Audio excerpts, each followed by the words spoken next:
Um, I'm Shivangi Chaturvedi, for those of you who don't know, Digital Media Executive of Advantage India. I'm more than happy to welcome Shrish Raja and Deep Nanda on our platform for the podcast today.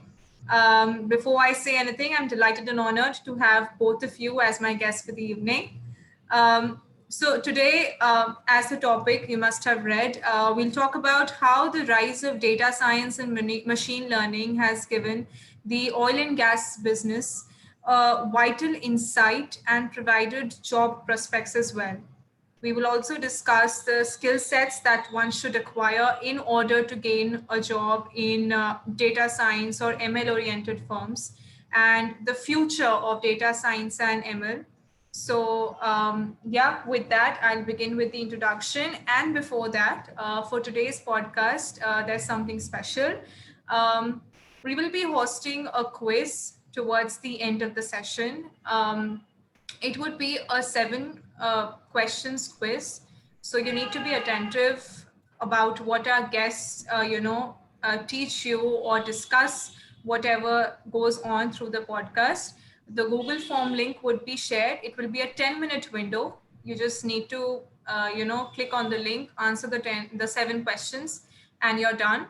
3 to 5 winners would be getting a merit certificate from us, and you'll get to know about the winners in our Telegram group. So in the chat box, we'll be soon sharing the links for everything, so you can have a look.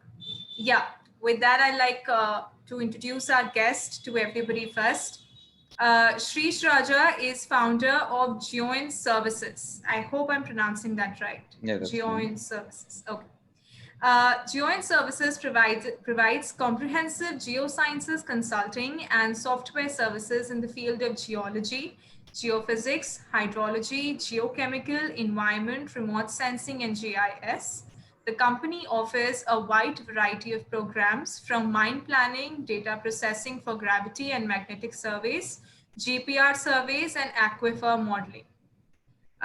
Deep Nanda is founder of Reslytics. Reslytics. Okay. Yes. Reslytics Technologies is in a B2B enterprise space and is helping oil and gas companies to accelerate their digital transformation, unleash their innovation to optimize production and profitability. The company is focused on deploying ML AI for improving field planning, optimize production, and identify the potential reservoirs faster and in a cheaper way. Great. So with that, shall I begin with the questions, or the guests want to say something, address something to the audience? Anything from anybody? Well, let's begin. I mean, I'm interested to, obviously, it'll be great if the audience can participate time to time if there is something. Okay. Go ahead, Shivangi, as you have planned. Go ahead. Okay. Shrish sir, you want to address anything to the audience? Nothing as a Shivangi. We can go ahead with this thing. That's okay. All the queries that you guys have, you can drop down in the chat box anytime. We can take them during the session or towards the end of the session. That's not a problem at all. So before I start, can we have a small introduction of yours and how your journey has been so far working in the oil and gas industry and details about your company profile? I'd like to start with Shrish sir first. Okay, so the journey so far has been great, Shivangi. So as an entrepreneur's journey is full of challenges, full of different kind of exposures, different kinds of people you need to deal with, your clients, different variety of clients coming from different industries. So yeah, so the journey so far has been good. I passed out from UPS Dehradun 2012 from BEAT as an engineer in geosciences. Then I worked as a geophysicist with Parsons Overseas Private Limited for 2 years. After that, I did my MBA from Great Lakes Institute of Management, and I did it from marketing and operations. I worked for Deloitte for around 1.5 to 2 years. And then while working in Deloitte, I thought that I should somehow go ahead in life, start my own organization, start my own venture. So, and I even realized that I'll not be able to do this work in Deloitte that I'm doing at the moment. I'll not be able to do it whole my life. And yeah, I got this opportunity. I went ahead, So we initially started with the project of Reliance. And yeah, it's been 3 years, 3 years of journey full of challenges, full of, I would say, variety of people you're dealing with, variety of clients you're dealing with. And I've done a lot. So as of now, we have a client base of more than 50 clients. So whether it's COVID, no COVID, we have been growing and we have been trying to penetrate through the market as much as possible. And at the same time, we are looking at different more aspects. We even looking to diversify ourselves in the field of market research, financial modeling. But let's see how the situation supports us as of now. Great. Market research seems interesting. Even I'm working in a market research firm right now. Deep, sir, your answer, please. Oh, sure. Obviously the journey has been with ups and downs, and it's been covered with everything. We really the way we Reslytics started, it was 3 years back, and it's all framed through the, as most of the people here may be of undergrads or they are graduated already. The idea is when I was an undergrad as well, my interest was mainly to see really where this degree is going to lead me in terms of application in the industry, and that confusion was there. And so all I could hear, so I was doing my undergrads in IIT Kharagpur and geology, and the whole intent was, I don't know what it's going to lead to, but I was certain that if I have to have a crack on the energy industry, let me go to the energy capital, and that was Houston. So I did go to Houston, kind of had some fun there, grabbed a master's there in geophysics, and that led me to kind of an entry to the oil and gas industry. I worked in Houston till 2017. I worked with a bunch of customers there. It was a pretty good experience altogether. And I did find out something very unique was there was a drive for people to accept machine learning driven solutions, data science driven solutions. There was a drive.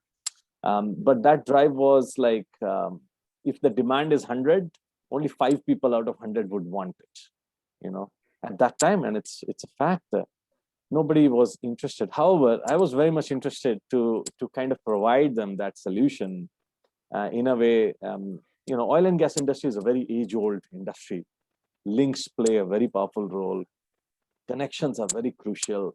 Performance is again huge. Okay, people will trust you if you are continuously performing for them.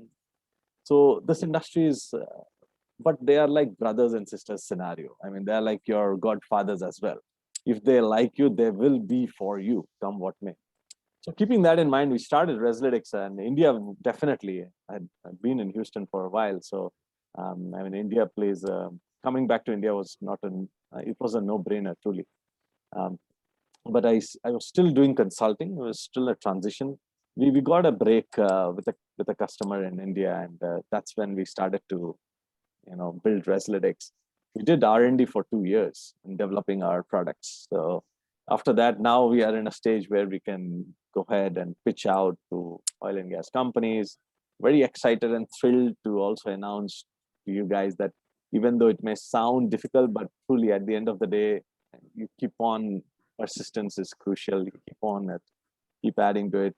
So I'm thoroughly thrilled that Shell is equity partner in Reslytics. So that's powerful. We are very excited with that opportunity. Slowly, we are doing some jobs with companies in US. We have done jobs with companies in South America. Now we are doing something in Southeast Asia. We'll start one in Middle East. So luckily, some continents are being covered, but there's still a huge amount, huge way to go. Long way to go, I would say. So yeah, it's been pretty exciting overall. I hope I grabbed the introduction piece in this whole story. And yeah, over to you, Shivangi. Great to hear what the gist of the journeys, I would say. So I'd like to begin with the very scope of the topic that we have. How far has machine learning and data science, for our audience and for the basics to cover, how far has it grown in the oil and gas industry? If I talk of the present scenario, how far has it taken us? Deep, sir. Oh, okay. Well, there's a long way still. First of all, the challenge with the data-driven technologies is that it does not work. Okay, so that's the mindset in oil and gas industry. Okay, I'm not saying it doesn't work. It does work to its limited capacity. So you have to make it work. To make it work, there are a lot of advantages with data-driven technology. So um, I mean, it is still yet to grow. Okay, there's still research happening. So I'll just drill down a couple of upstream sectors. Okay, in upstream itself, we are talking drilling, engineering. Engineering plays quite a major role. There's a lot of automation which has been achieved, and that is powerful. So there is data science application right now happening, R&D going right now. In the upstream space, in terms of exploration, there is yet to be a strong claim built. And even though we are all working towards that claim, still there's more opportunity there. So data science has not been fully exploited in oil and gas industry, no doubt. In other industries, definitely there is a lot of exposure there. A lot of it is receptive. People are receptive, and that's probably the major challenge in oil and gas space. People are not receptive. You cannot put a black box and say that this solves it. And trust me, applying past 3 years, a lot of R&D onto it, a lot of things don't work, especially whatever is out there on the, as functions we are utilizing may not work unless and until you constrain it for your problem. So no way you can substitute the knowledge behind oil and gas. That knowledge will drive. But data science is a tool which can be kind of commingled together. So in my opinion, there's a huge scope. So if you guys are here who are undergrads or grads or even masters or even early professionals, you can build that skill kind of. And it depends. If you want to be one of them, then yeah, this can be built. It's just my thought. Shrish sir, what's your hold in it? As Deep told, there's still a lot of exploration in regards to data science that needs to be done. And my advice to all the undergrads over here is, please go ahead, do something in data sciences. There's still a lot to explore. There's still a lot to invent. Come out with suitable solutions, come out with tools for good decision making. The oil and gas industry is still driven on the old way of working. So any kind of automation, any kind of tools that you can bring in, and you can solve a lot of complexities, a lot of complex problems in the oil and gas industries, I mean, you can do something great. So we speak about the new age innovation, and all these undergrads, people are just graduating right now. So this is the new age. Any kind of innovation that they can bring in, anything special or anything, something out of the box that they can bring in, please explore that.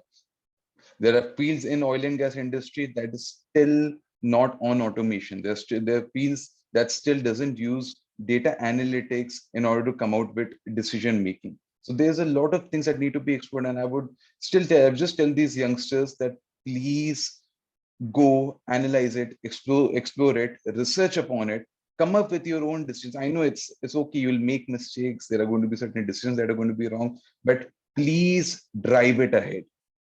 And please think out of the box. Use your data analytical skills into the oil and gas industry. Come out with certain solutions, come out with certain decisions, come out with your own interpretations, see how things are going to change in the coming 5 years, 10 years. Please go ahead and please explore this. Absolutely, rightly said. Now, since we are talking of digital transformation, it came up. How, in your opinion, has digital transformation impacted the oil and gas business in terms of new prospects and technological advancements, if we specifically talk about them? Shrish sir. Okay. Now, if you would, can once again repeat your question, Shivangi? Yeah, if I talk of digital transformation impacting oil and gas in terms of new technologies, new advancements. So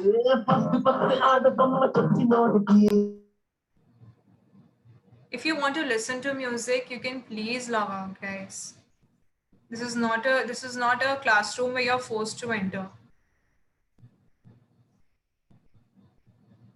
Yeah, I'm sorry for that inconvenience. Oh, no So problem.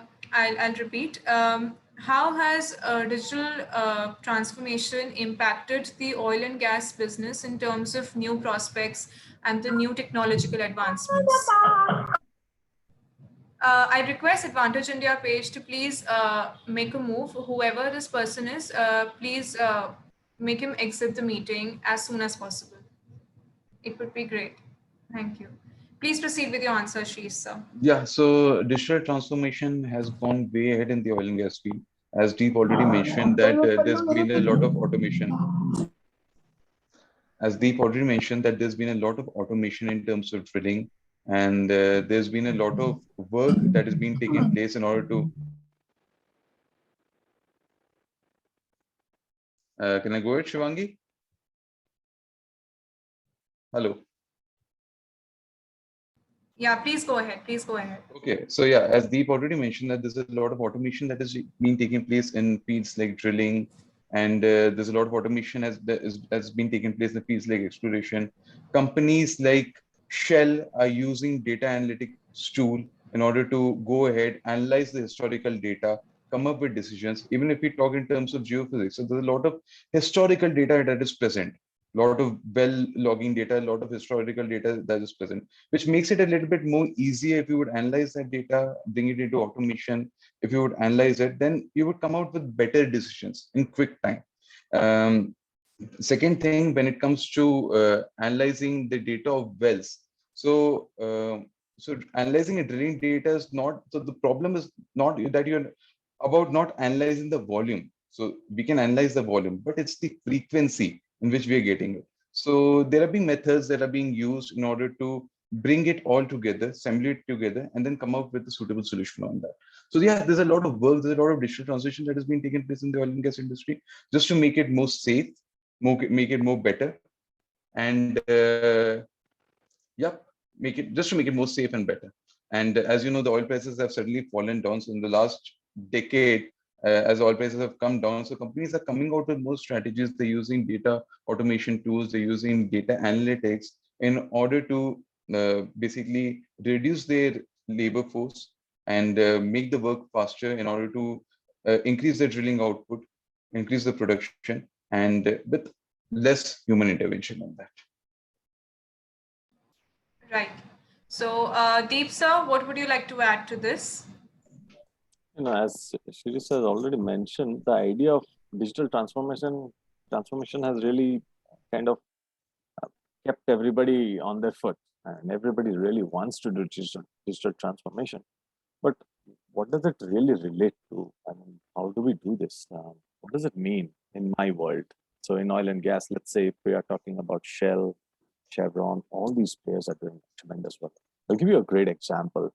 So there's a company in US. Exactly what they did is they there are so many well data available. So they created a model which right now has become actually everybody is trying to do that. So they created a model utilizing all the log data, that's petrophysical data, and the input was all drilling data to petrophysical data. So that model really takes the drilling data in, outputs petrophysical logs. So they found an opportunity that if I do that, there are so many wells where there's no petrophysical data, I can directly predict that. So this company really became a pioneer in terms of creating this, because you need massive data sets. You need a lot of data to create that robust model. And that became lucrative for small and mid-sized players who really wanted to get that information from them. So it was a great opportunity. So similarly, that's a great example where they are utilizing some level of digital transformation and making a decision where they're getting value out of that model, which they are applying in their day-to-day activity or in planning for the next drill, especially. So that's pretty much being utilized. If I talk about all the major Chevron, Exxon, Shell, one of the biggest transformation has happened, shale oil revolution. Truly, the idea that machine learning can or statistical plays or a lot of these empirical based understanding or multivariate analysis can really impact my drilling decision was truly sealed due to applications of shale oil. shale oil or gas, actually. So essentially in shale plays, you keep on drilling a lot of wells. And when you have a lot of drilled wells, you are getting a lot of data points to do your training. Your models are robust now, and it can be spatially be applied to find locations where you can further identify with 80% confidence that you're going to drill the best well. That was not there before. So digital transformation has tremendously transformed. And this interestingly happened when the oil price was what? $100 a barrel. And shale revolution had happened. Crazy enough. I'm talking about 2013, 2012, 2013, when oil prices went up so much. So, the beauty is that is when they started to appreciate these models. However, the companies had so much money, they still wanted to take the risk of drilling a well, with even though it fell in the 20% risk zone or 80% risk zone. The way when the oil prices tanked down, that's exactly the spot when they realized that they need to rely on these models moving forward. So I mean, they are doing that right now. And as Sirish mentioned, they are kind of a lot of these jobs, which are a little bit mundane in a way, are being transformed and machines are doing it. So that is going to happen. Unfortunately, that will be the future of it. It will happen continuously. So it is time for, I guess, the new, not just the new folks who are graduating, I think for all of us to upskill ourselves and probably be more in tune with what is there right now. And, early 2000s, when you heard about AI, and you would be, it's a specialized course for computer science geeks, okay? Now it's for everyone. We see Alexa, we see Google everywhere. And that is a great example of AI. So I think there's huge amount of opportunity in oil and gas, but in my opinion, obviously digital transformation has happened already, and it's going to continuously happen. Obviously, now the change, all you can see is energy overall. You can see Total, how they have transformed their logo, right? Total Energies. And that's exactly the change. I think all of us have to transform ourselves to kind of be in tune with that change. 2050, zero emissions. That's the change. Right, 2050 zero emissions. I guess many countries are progressing towards it, so let's hope for the best. Um, Now, I'll move to a more comparative side of the discussion. Every coin has two sides. Emergence of data science and ML has undoubtedly also cut off some jobs, but it also has, it poses some advantages. So if we have to enlist them into broad columns, how would you go about it? Deep sir, let's start with you. Well, if you want to make a differentiation about what are the pros and cons, is that? Yeah, sort of a pros and cons, advantages and disadvantages. Well, advantages in a way, it's like looking towards the future. You can actually democratize yourself, right? If you are in this space where you are kind of a data scientist, or probably going to aspiring to become a data scientist, you can definitely kind of move to different demographics. You can go to financial analysis. You can go to other spaces as well. Not just stick to oil and gas. So that is probably the biggest advantage in a way. The disadvantage is minimal, but yes, it is evident for mostly the professionals who are already engaged in a particular job profile, and that's probably where the disadvantage may seep in for them. And in my opinion, that's where I see the challenges. However, the other challenge is also accuracy. Okay, in oil and gas space. Experienced folks do bring in some level of trust and belief into the next decision which they're going to make. That will it will take some time for data science to be able to come to that same stage, same level. It will not happen instantly. Like my model can predict, even though it may predict in my test data set with 90% accuracy, doesn't mean that in the next validation it's going to have that accuracy. And we see all these models fail so many times. So obviously the experts are still needed. They will be part of this whole transitioning phase. So overall, accuracy is a concern. Data science does not provide that, but the other one is mostly, you gain so much demography. I mean, you can democratize your own profile. So that's a huge advantage, in my opinion. Sheesh sir, what would you like to add? As the already told that oil and gas is a very uncertain industry. You really don't know what is the next move that is going to happen, what's the next policy that's going to be decided. So what is the future of the oil prices, whether it's going up, whether it's going down, and if it's going down, till what limit it can fall. So yeah, data analytics plays a very big role in decision making. You can come out with your own models, you can come out with your own decisions, you can have your own predictions. What is of all the areas, your predictions of next 5 years, 10 years. But as you already mentioned, the expert analysis, all the experienced people sitting in the industries who have been in the industries for decades, and they've seen the evolution of the industry. So they can come up with a better decision. I wouldn't say that data analytics you would come out with a wrong decision, but yes, you can give an accurate decision. You can forecast your future. But as I told you, oil and gas is a very unpredictable industry. You really don't know what happens next. What is the next policy that is driven out?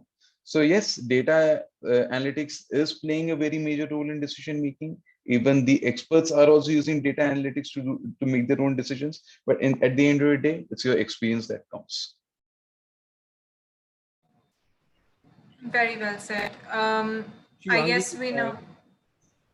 Yes. Yeah, good evening, sir, Deep sir and Siri sir. And good evening, everyone. Yeah, good evening, Nishant. This is Nishant, right? Yes. So, suddenly one question comes in my mind. Actually, sir, like this is a very common question, I think. So, as we know that in oil and gas industry, the plenty of operation are involved from drilling to completing a well. So, like in as we know that like data science is very like new normal for everyone. Okay, but like many of the students and professional does not want to learn something like learn something about data science and everything, because personally when I was in college I enrolled myself in computer science, but after 1 year I did not like coding and all, and like related to that field, because I thought that like this is the myth. Actually people are who are like in learning about data science or like learning any kinds of skills like Python, CSS, JavaScript, anything. So they are sitting in the like office and they work for like on the computer and laptops. But like as you know that I am working in Halliburton and in cementing department, but there is, I think there is a many other operational challenges are also available. Not in cementing, there are also in coil tubing operations. So is there any skills required for these kinds of professionals, those who are working in cementing department, those who are working in coil tubing operation, those who are working in completion department? Because as I predicted that data science is usually or like play very major role in decision making, where we can predict our, where we can reduce the uncertainty factor. Because when you talk about the software like software like earth model or like any other expression software, which will decrease or reduce the uncertainty factor, as on average the uncertainty factor is more than 30% or near about that. Okay, and based on that result or based on the dynamic model, we can plan our well or next drill. So is there any skills required for those kinds of professionals or students who wants to make their career in this particular sector, or like operational in cementing, in coil tubing, in completion, in production, apart from drilling or apart from data analyst or financial analyst? And I hope you got my point. I hope you got my question. If I may rephrase your question, you're asking what skills I need to go in depth in my domain expertise other than data science skills, right? Yes, sir. Is there any skills required for those kinds of professionals who are already working in these operations, and those who wants to make career in particular sectors? Okay, you want to make career in let's say in completion designs. Is that Yes, is that yes, fair? yes. Okay. In completion designs or in completion operational point of view. I am asking this question as an operational point of view. Okay, so if I may just add to what your intent is, you want to be strong in this domain. That's right, right? Yes, yes. Okay, well then continue doing what you're doing. exactly. Keep on doing. If you want to add more, obviously, experience in terms of getting an opportunity to do a completion designs fully, getting an opportunity to plan a blowout preventer, getting or blowout well, or sidetrack well.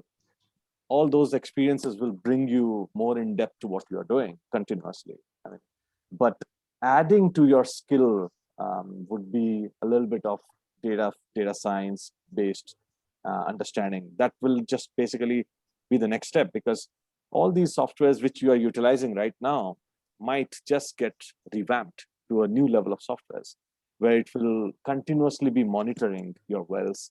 You will continuously get all these recommendations popping onto you.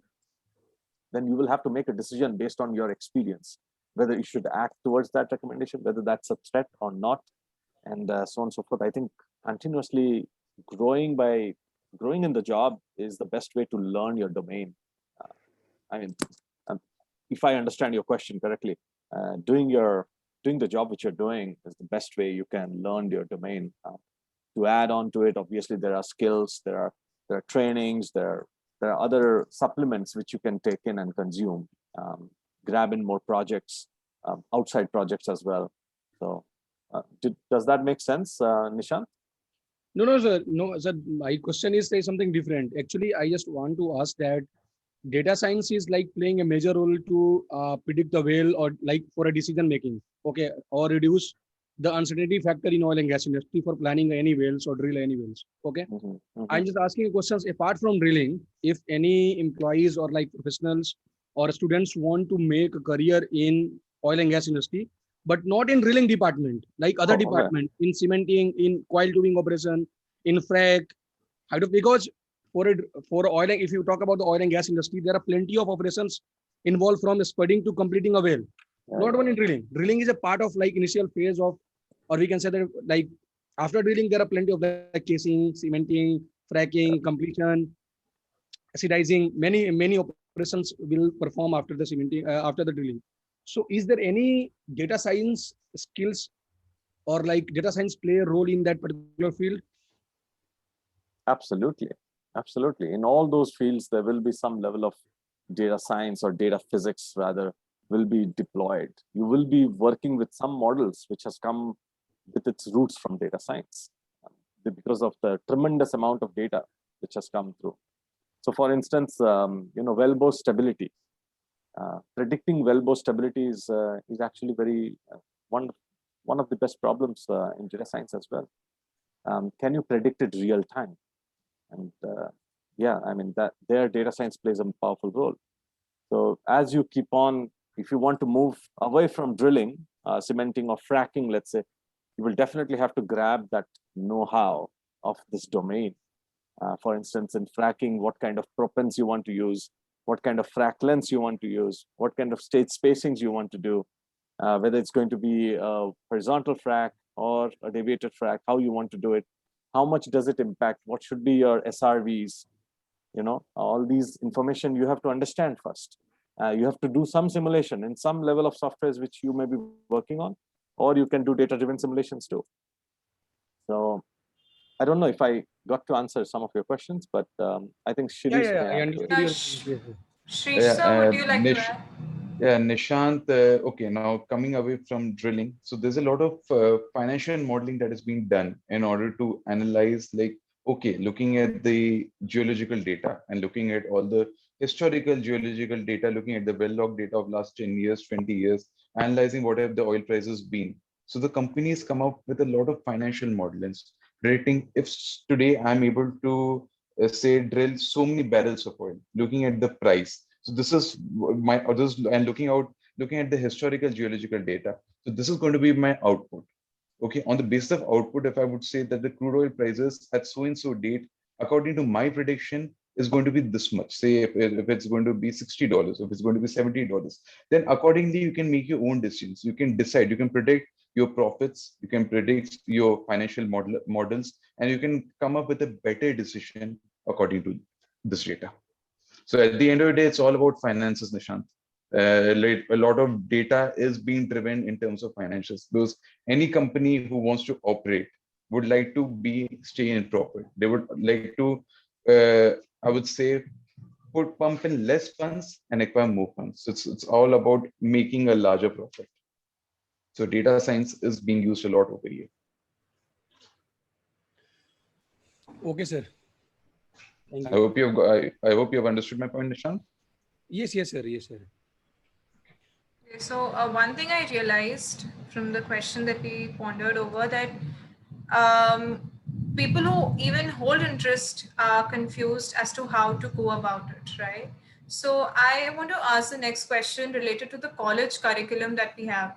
Um, do you think, in your opinion, still we don't have a necessary credit subject of data science and machine learning in some of the fields that we study? So do you think it should be there as a necessary subject for all the students to study, and then they can go about it as per their interest or not in detail? But should it be there or not? What are your thoughts over it?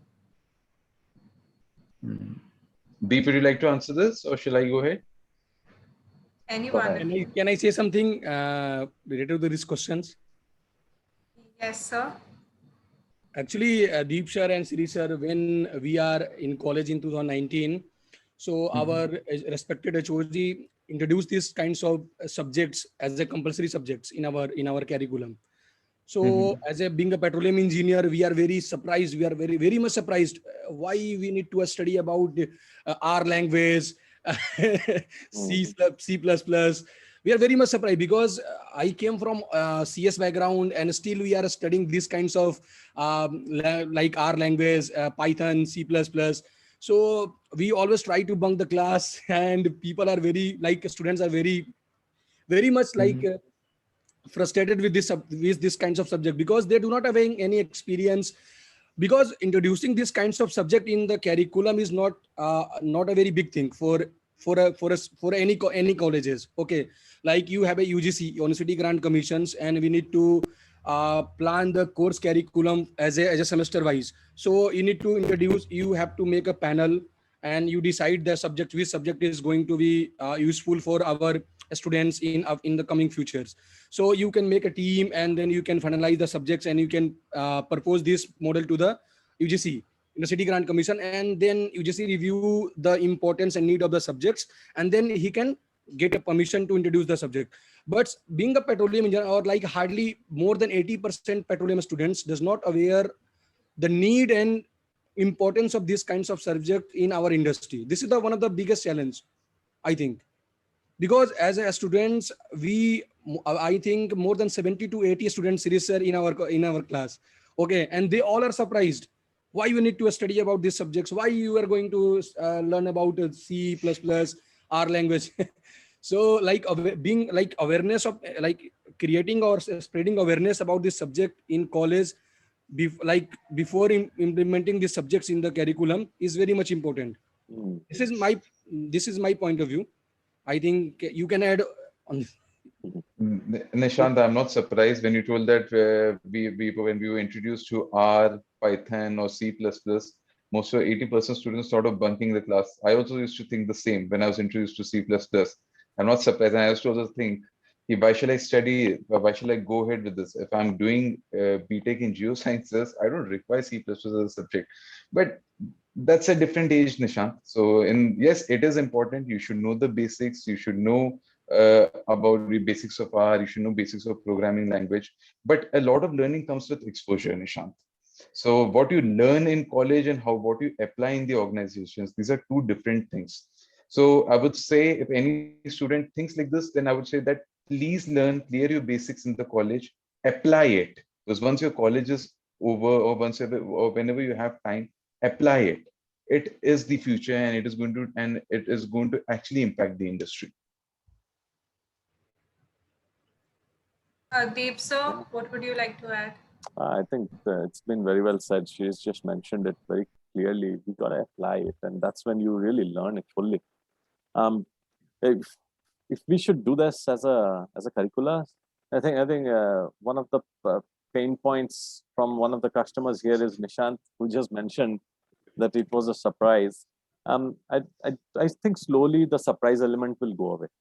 The new folks who are coming, they'll slowly realize that when I was a kid, already I'm using my phones.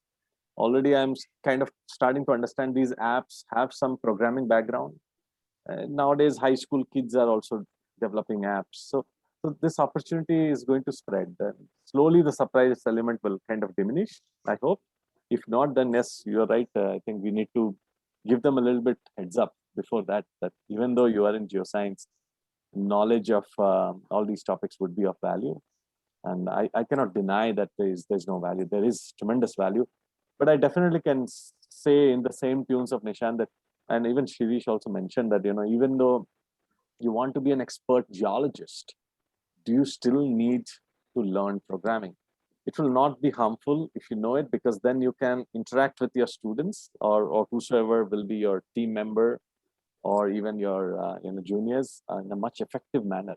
You can tell them that, hey, imagine this to be a pattern. At the end of the day, a human brain is analyzing these patterns. Based on these patterns, we are making a decision whether we want to drill or not. Based on patterns, right? What if tomorrow the machine takes up that responsibility of building those patterns? We better understand what these machines are thinking then, right? So that's just my thought. Deep, did you also have a feeling that I should not be studying C++, I should not be studying this programming language, I should also bunk the class? I was bunking a lot of classes, so I didn't bunk this one because the professor was very strict. So I was bunking a lot of the other classes. So yeah, I mean, did this thought come? I mean, first year students, I mean, really, our thought was very limited. We were supposed to attend classes and we were supposed to probably not attend classes. So I did my fair share of bunking, guys. This is being recorded, so I don't want to say too much. So connect me later. I too used to think during my first year, why in mining am I studying C? इससे अच्छा तो फिर मैं CIT ही ले लेती. That used to be my thought process. Everybody had the same. It was almost the same. So yeah, coming back from our bunking memories, if I talk of the working professionals who are working right now, what advice would you give to them if they want to transition into a data analytics role altogether from where they are working right now? So how should they go about it? Deep, sir? Well, if they are already working, then they have got some exposure to the domain they are working in. All I would, in my opinion, would be if they are going to start from zero, obviously go through those tutorial bases. I myself have gone through Coursera, a Andrew NG course, and I would say that is something which we all should do it, just for the sake of ticking a box. Okay, that specialization is valuable. Now, secondly, you definitely want to get some more training exposures, probably before you want to shift to a different organization in a similar role. You can talk to your bosses actually, and I have done this in the past as well. I did talk to my boss that, hey, I want to do something different, and I've thought of an algorithm which can help in predicting pore pressures. This was back in 2012, and this was boss's boss, so he's the VP of the company. And I'm like, hey, do you think we can do this? He says, I'll give you data, I'll give you everything you need. Go predict me better pore pressures. So, I mean, your initiative will be valued so much. Whatever you have learned from the online courses is one level. It can take you to some level for sure, at least familiarize you with all the terminologies and all the jargon. Second level would be in real application. Who is the better judge? Then in your own organization, you can do a test with some folks around you. So I think that'll be pretty good. Rightly said. Shrish, sir, what would you like to add? Like Deep already mentioned, analyze your skill set, see where do you want to fit in which part of the industry you want to fit in, whether it's upstream, middle stream, downstream, and what part of upstream, middle stream, downstream you want to fit in. Use data analytical tools over it, come out with more innovations, come out with more out of the box thinking, approach people. So I would say networking is something that you should always keep valuing, and you should always keep doing, because the more you network, because you should understand one thing, you are a new person in the industry. There are people with 15 years of experience, 20, 25, 30 years of it, who have seen this industry from decades. They know how the industry works. They know from the inception how things are being done. approach them, talk to them, tell them about your models, tell them about your own predictions, tell them about what kind of tools can you prepare in order to reduce the work. Tell them that this is something that I can innovate. Ask for the help, network with them. See, they can, so there are going to be, I'll be very honest to you, human behavior is such a way, and especially the Indian human behavior is such a way, not many people are going to encourage you. They're going to be people like telling, it's okay, you've come out with this model, it's fine. It's not going to be of any help. But go ahead, you have to surpass that. Because at the end of the day, technology is valued and it would be valued. So please keep on working upon that. It's no matter you fail, no matter your predictions go wrong, no matter just your predictions even go in the opposite direction also. It's okay, it's completely fine. But keep working upon that and you will certainly be valued. Because at the end of the day, innovation, thinking out of the box, and hard work is valued. So that makes me move to the last question that I have. Of course, anybody from the audience, if you have any queries. Okay, I have one query from Anshul in the chat box. I'll first take that up. Being a beginner in ML and having well data available in certain formats like DLIS, SCGY, LAS, etc., how to load or read such files on Jupyter Notebook, as there are limited number of formats for pandas in Python? That's a very technical question. Who would like to take it? Oh, let me take it. There are a lot of other libraries out there. Have you heard about Veli? Have you heard about Segway.io? Have you heard about Plot? Forget Plot. Okay, so you'll be able to load them. If you're not able to load them, yeah, you want to have a chat, I can tell you. Okay, Anshul, I hope you got the answer. That was very quick. I hope, Anshul, you got your answer. Okay, coming back to the question that I have, the last question that I have. When are you using PowerLog software? So in that software, we have the whale data in the last format, log sky standard, I think. Yes. So these are the formats of whale data in which we can keep or save the data, which is extracted from the field side during the dealing operations. And there is certain parameters of different kinds of softwares have a different parameters to extract the data in the software, inside the software. So generating the data is not important, is very much important, but saving the data in a different formats is totally based on the softwares. Which softwares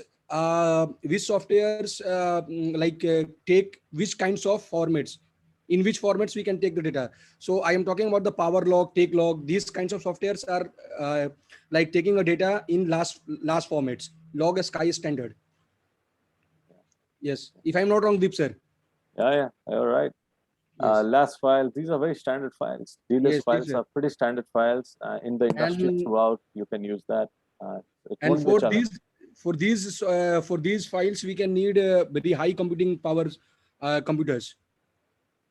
Oh, no, don't worry. I can do it in my laptop. Actually, our professor said that we need high. No, you can. These are ASCII files, a few KBs at max, or sometimes MBs. Not difficult. However, why you need this high power computer software is for the software actually.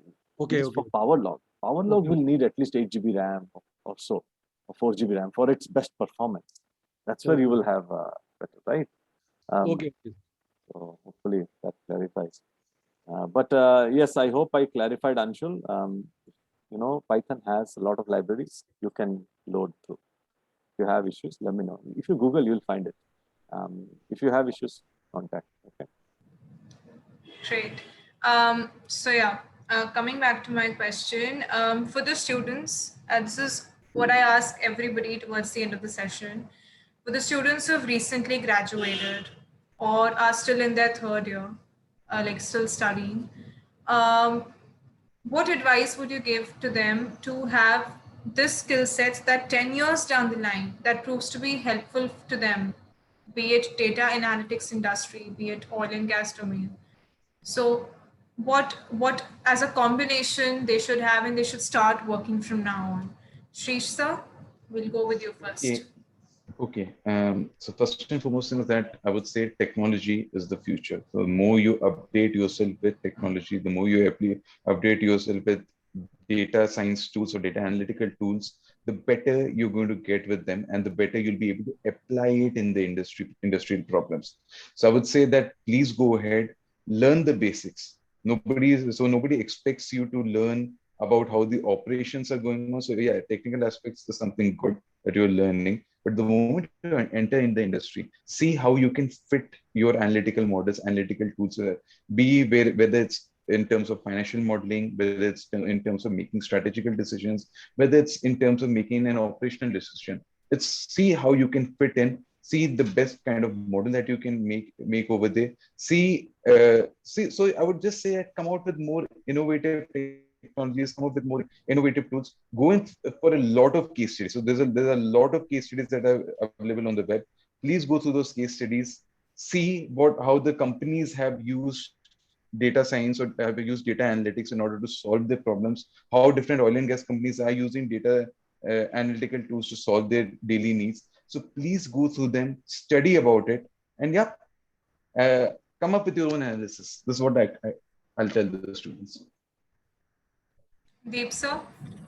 Yeah, absolutely. I think come up with your version of a solution.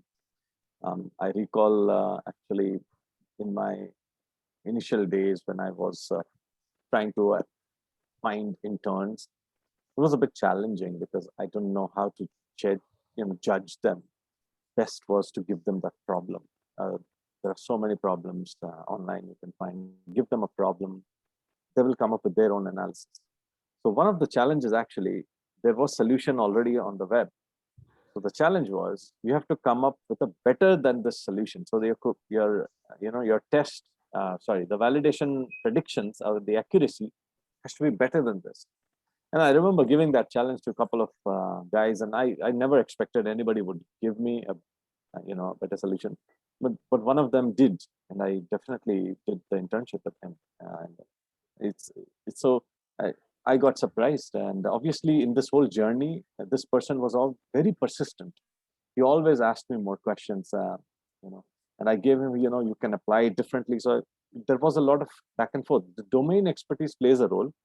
So I think, take on any of these, all these online data sets are there. You can start with people predicting house prices, for instance. That has been such a basic tutorial. Start with that. Start with something simple which you can relate to, when you can understand it. Then you can slowly go into a domain-based prediction. Yeah. I have a question. Yes. Yes. Actually, I like to put myself forward. The question is that, especially now at this level of movement, people like us. Let me introduce myself. I did my BTech in petroleum engineering, and then I did my master's MTech in exploration geophysics, and I got master in the year 2017. Then after that, we haven't got so far in campus placement, and then after that I was been struggled to get opportunity, posting myself to different companies. They told to the people, freshers like us, is go and grab some opportunities. You must have some experience. So this is the main funda that is we people like freshers are facing at this level of moment, because if nobody allows people like us to show up our skills, what we have learned during our educations, then how far can we move forward in different domains? So we must have given some sort of opportunities, people like us who are like me freshers, so that we can grab some opportunities. Because say for example, a company, I went to that particular company, and that particular company told me we are actually hiring experienced people. So they told me go and grab some experience, but somebody has to give us an opportunity, just like a player who get some opportunity after playing Ranji Trophy in cricket. So after seeing the qualifications and skills, that they can somehow tell us that yes, you have the level of quality to grab an opportunity here. So can you just please suggest me or people like suffering us who is still wanting a job? And I have applied to many jobs. I have given interviews to many companies, and then simultaneously I have prepared for GATE, and I have secured a good rank in GATE this year. All engineering, I secured 86. And last year during the pandemic, I thought of myself that when I was in touch with the industry people, they told me that you should, just like sir, all of you have told, that you should cope up with the environment. That is what is been taking up by the industry right now, so as to make yourself stabilized in future. So I have taken up a course in data science, especially in the Python language, where they taught us everything about the seismic well log and the production data. So all this I have done. I have added up all those in my series, and I have also good. I think that there's optimum amount of qualification to get an entry in oil and gas industry or any other industry in energy sector, but that's sort of problem we people are facing. So please, can you give some kind of suggestions that what are the approaches that we people should follow?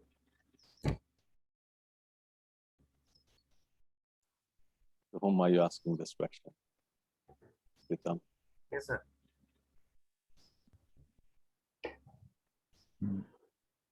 Go Deep, ahead. would Go you ahead. like to answer? Would you like to answer it, Deep? No, go ahead.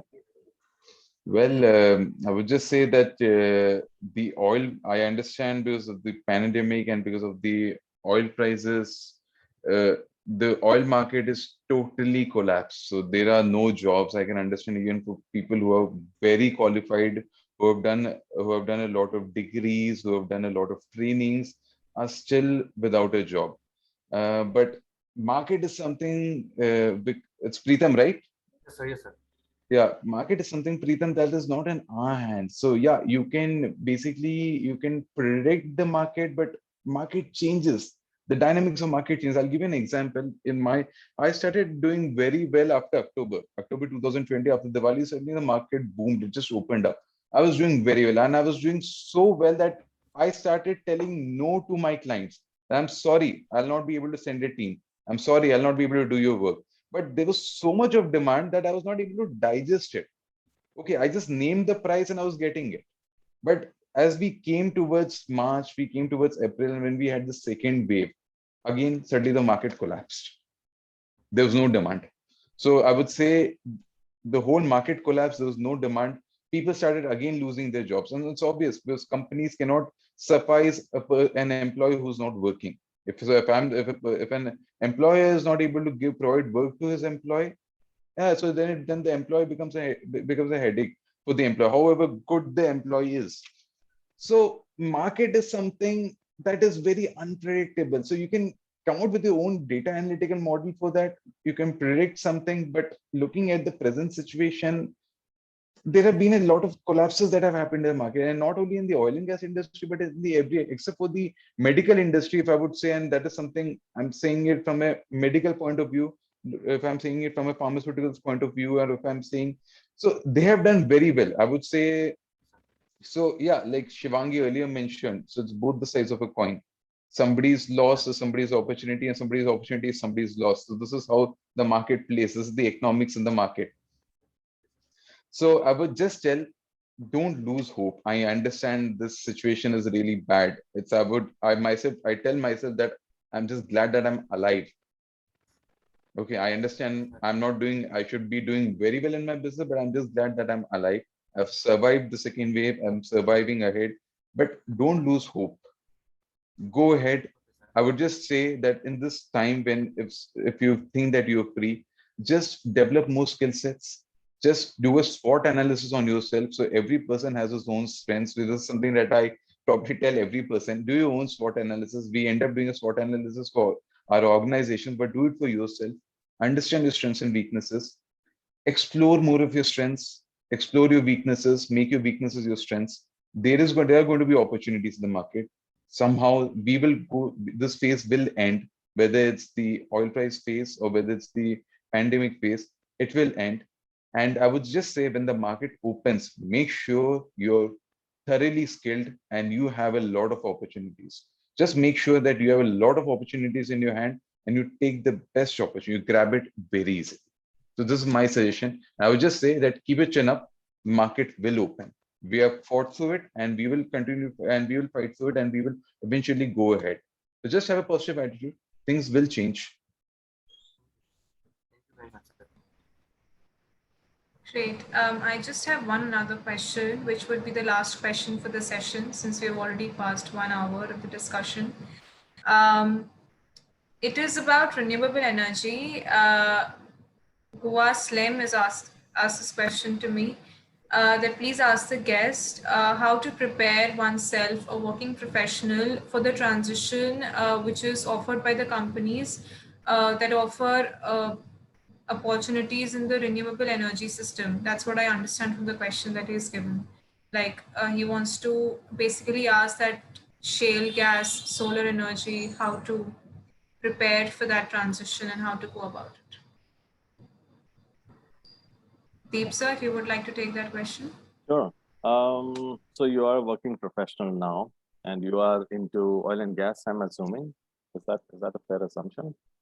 So if that is the case, then obviously you want to make sure that you have some other skills so that there is something complementing you. Renewable energy market is a bit different. So if you think about solar, wind, and now in your domain expertise, I'm assuming you are geoscience or petroleum engineer. And if that is the case, then something like carbon capture and its storage would be a good space to transition to. Something like geothermal energy production would be a great space to transition to. So read up on it, see where your skill sets can be applied, and I can guarantee you there will be a lot of overlap. Just the application is different, but there will be a lot of overlap. So these two, which directly comes to my mind, and CCUS has gone. Sorry, I should talk about geothermal. Geothermal has gone through an amazing amount of transformation. Actually, geothermal is very powerful. You can really get energy's worth for the whole world if done correctly. So I mean, for you, as if you are an engineer, then obviously you have to identify whether those rock types are such ways, or you can drill through those rock types. You can sustain those pipes at high pressure, high temperatures, because at the end you're putting in cold water and just making it hot, super hot. And I think those are all solved problems. All you have to do is be a part of that operations, be a part of it, of design, planning, deployment, one of that. That's where you can transition. If your plan is... Sorry for interrupt. Hey, hi. Hi, I'm Biga Slim from Tunisia. So thanks, Shivanji, for the question. It's really a good opportunity to ask this question. Geothermal engineering seems to be perfect within the upcoming years. So I precisely want to know how to develop, how to broaden my knowledge as data analyst in this area, because I'm originally a drilling and workover engineer. So it seems to be the same rule. So in renewable energy, there is different areas that we ignore. So how to start to know these things and develop ourselves. Thanks again. Mm-hmm. I'll give a very terse answer so that Shirish can probably add more to it. The intent for you would be to kind of, as you're transitioning to data science application, there the application space is broader. You can go into any renewable energy sources, for instance. For instance, you want to identify financial models for a solar plant. You want to identify a financial model for some other wind energy. You want to identify or quantify how the maintenance aspects can be automated, right? Those are great problem statements, which have been solved, by the way, by startups, such as automation, robotic automation, drone automation, basically identifying where the, predicting if the material is going to break or not. All those applications are there. Amazing applications are there. So data science wise, quite a lot of things can be done actually, but I'll let Shirish kind of close this discussion. So the question is basically data science into renewables, right? Short, I have to just explain that. Fine. So that way, yeah, as You already mentioned that there's a lot of financial modeling that has been taking place, and since there's a lot of development of solar panels, a lot of development of renewable energy sources, people are coming out with suitable models. They are coming out with their own automation techniques in order to see if the wind speed is of so many kilometers per hour. So what kind of, how much of gigawatts or how much megawatts of electricity you can be generated. So there's a lot of data that is being driven into it, and still things are being explored. But yeah, the future will basically tell you that how it takes place or how it is going to come into play. I hope you got your answer. Thanks, Shreyash. Thanks all the team. Thank you. Thank you. Thank you. Thank No problem. Great. It was a very knowledgeable session. I enjoyed it. Any concluding note from the guests before I open up the quiz for the participants? Deep sir, Sheesh sir, anything you'd like to address towards the end for everybody who's in the meeting? Well, guys, it was great having some questions. I think if you have more questions, you have some thoughts about your particular situation, you can definitely reach out to me. I'll be happy to kind of, hopefully, with whatever limitations of knowledge I have, hopefully that will help you. If that is the case, do reach out to me. I hope this only helps you. I know it's tough time, but trust me, it is the greatest opportunity for us to basically either upskill or basically diversify. If this opportunity came 50 years down the line, it would be tragic, truly speaking. All the guys who are right now in the mid 40s, mid 50s, they're having a very tough time. Dealing with family and dealing with a crisis like this is really challenging. So for all of you youngsters or even young professionals, this is a great opportunity, nothing else. An opportunity to basically span out your wings. You want to try something new, this is the time. So reach out if you have something in particular in your particular situation, do reach out to me. I'm pretty much accessible. I've talked to a bunch of you guys, I'm sure. So yeah, that's all I have to add. Thank you guys. Thank you all. My message to all the youngsters out there is explore yourselves, learn how much of it you can. As we already told, that data science is the future and it is going to be used. So come out with your own analysis, come out with your own models, go through courses, learn a lot. It's a tough time, but yeah, as Deep already mentioned, every tough situation comes with an opportunity on itself. The best what we can do is that we can basically use the best out of this situation. We can learn a lot. We can just be prepared when the market opens. And yeah, please keep your chin up. Things will get better. Things will have a positive attitude. I understand things have not been suitable in the last 2 years. Things have been really bad, very tragic. But somehow we are fighting through it. This thing will end. We will come out successful out of this. The market will open. And suddenly, as the economy changes, there are going to be a lot of jobs. There's going to be a lot of demand. And I'm sure if we take the best use of this opportunity, we are going to grab something good at the end of the day. And yeah, please, I would just tell people that please communicate, please do a lot of networking, talk to people, understand the market analytics, understand what are the market driven forces, understand things that is going around you. So yeah, having a technical knowledge is good, but understanding the practicalities behind it is also very important. At the end of the day, practical knowledge plays a very important part. So please go through case studies, go through all the historical data, trends, what have companies done in the past, in situations like this, what kind of decisions do companies take. Please go through all of that and come out with your own analysis, come out with your own models, and think out of the box, which is going to be appreciated a lot. And you all are totally free. You can send me any kind of problems you have, anything you have. Please ping me on LinkedIn. I'll see what all I can do for you. If there are any case studies or any kind of projects or something that I can assist you with, I'll let you know. That's very kind of both of our guests. Thank you so much. Avinash, you can find the LinkedIn IDs on our page as well, where we have posted about the podcast, and we'll share it across as well. So thank you once again, Deep sir and Sheesh sir, for joining us, giving your time, and just giving a wonderful discussion. Along with that, I would now request Advantage India, the host, to please open the link and share it on the chat so that we can have the quiz for the participants. It would be a 10-minute window, everybody.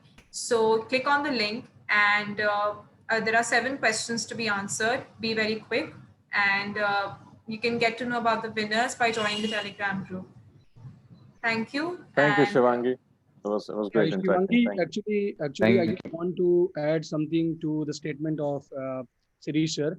As Preetham asked about the geophysics like opportunity in oil and gas, and I think he have some tremendous. He have secured good ranks in GATE as well. Okay, so as per my knowledge, I think recently many of the companies, small companies, have on the bidding rounds in Jharia in unconventional source of energy.